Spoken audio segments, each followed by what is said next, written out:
आज का ये एपिसोड शुरू करने से पहले एक छोटी सी बात। क्या आप भी अपना पॉडकास्ट बनाने की सोच रहे हैं? तो एंकर ट्राई कीजिए। ये पॉडकास्ट बनाने का सबसे आसान तरीका है। नंबर 1, ये फ्री है। नंबर 2, इसमें कई सारे ऐसे टूल्स हैं जो आपको अपने फ़ोन और कंप्यूटर पर रिकॉर्ड और एडिट करने की फैसिलिटी देते हैं। नंबर 3, आप अपने पॉडकास्ट को डिस्ट्रीब्यूट भी कर सकते हैं, जिससे इसे स्पॉटिफाई और दूसरे प्लेटफॉर्म पर सुना जा सके। तो डाउनलोड कीजिए फ्री एंकर ऐप या विजिट कीजिए anchor.fm पर अपना पॉडकास्ट स्टार्ट करने के लिए। ये तो थी एक छोटी सी जानकारी, और अब शुरू करते हैं एपिसोड का सिलसिला। तो आज के एपिसोड में लीजिए सुनिए फणीश्वरनाथ रेणु के लिखे उपन्यास मैला आंचल का भाग 53, मेरी यानी समीर गोस्वामी की आवाज में। कोठारिन लक्ष्मीदासिन बालदेव जी के साथ मठ से अलग हो गई। कलमबाग में बांस फूस के 3 सुंदर बंगले खड़े हो गए हैं। इस इलाके की ये भी एक बड़ी कारीगरी है। बांस फूस का चौखड़ा। एक ही डर होता है आग का, लेकिन होता है खूब। मेहराब और जाफरी गूंथ कर लगा दिया है। फूल तो पहले से ही लगे हैं। बाग की खूबसूरती तो 18 गुना बढ़ गई है। वाह रे कोठारिन, 400 रुपये में एक जोड़ा बाछा खरीद कर मंगवाई है मोतीचूर हाट से। बड़ा तेज है। हल्की सी बाछा गाड़ी बनवाई है। बांस के पोर पोर को छीलकर उसमें तरह तरह के रंग लगाए गए हैं। हर बंधन को और खासकर बल्ला की डोरी को सतरंगी लड़ों में गूथा है।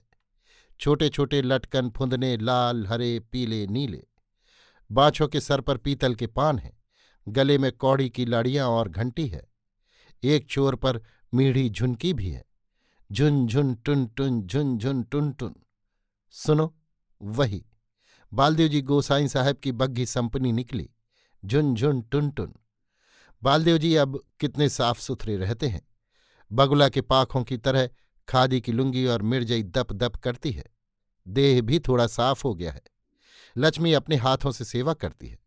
मठ पर तो अब कौआ मैना के गू के साथ आदमी के बच्चों के भी पैखाने भिनकते रहते हैं।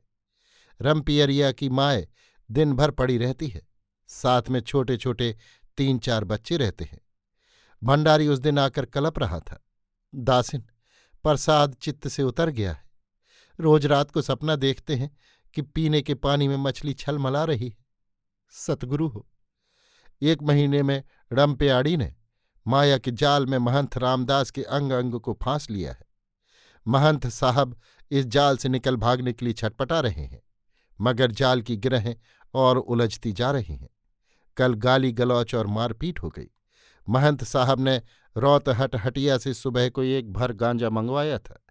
रात में सोने के समय रमपेयाड़ी ने कहा, महंत साहब गांजा फुरा गया। गांजा फुरा गया यानी चूक गया। सुनते ही महंत साहब चिढ़ गए। हैं, सुबह को ही न एक भर ला दिया है भंडारी ने। रमपियरिया महंत साहब की मर्दानगी देख चुकी है। वो चुप क्यों रहे? दम लगाने के समय होश रहता है कि नहीं? दिन भर घोड़ा के दुम की तरह चिले मुंह में लगा ही रहता है। चुप चमारिन, अखाड़ा को भ्रष्ट कर दिया।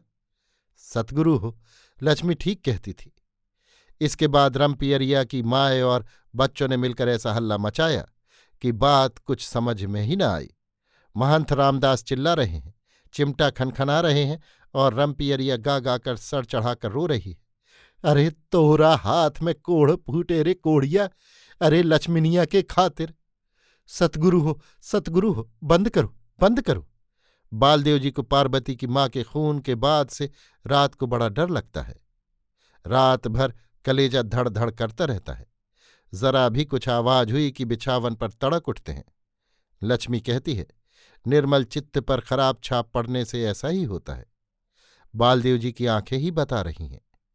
डिम डिमिक डिमिक रुन झुनुक झुनुक। लक्ष्मी आज खुद खंजड़ी बजा रही है।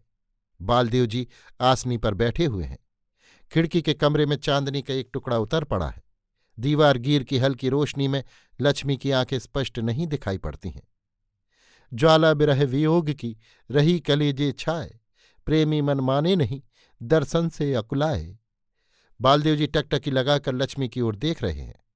खंजड़ी बजाकर गाने के समय लगता है कि लक्ष्मी की बोटी बोटी नाच रही है, घुटने के बल बैठी है।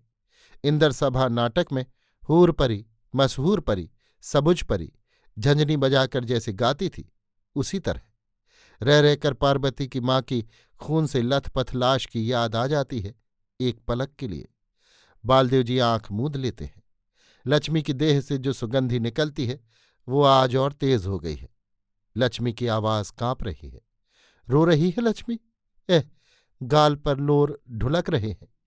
लक्ष्मी, लक्ष्मी, लक्ष्मी, रो मत लक्ष्मी। बालदेव जी की बाहों में भी इतना बल है। लक्ष्मी को बाहों में कसे हुए है। लक्ष्मी गाती ही जाती है। गृह आंगन बन गए पराए, क्या हो संतो हो, तुम बिन कंत बहुत दुख पाए।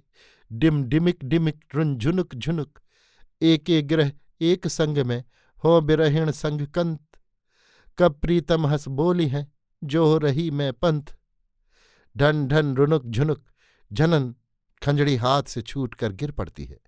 बालदेव जी के ओठ पर आज पहली बार ऐसी मुस्कुराहट देखती है लक्ष्मी। गया हुआ मुखमंडल, छोटी छोटी दाढ़ी मूछ। बालदेव जी के पांव के अंगूठों से आंखें छुलाती हुई लक्ष्मी नजर मिलाती है। साहेब बंदगी। अभी आप सुन रहे थे फणीश्वरनाथ रेणु के लिखे उपन्यास मैला आंचल का भाग 53, मेरी यानी समीर गोस्वामी की आवाज में।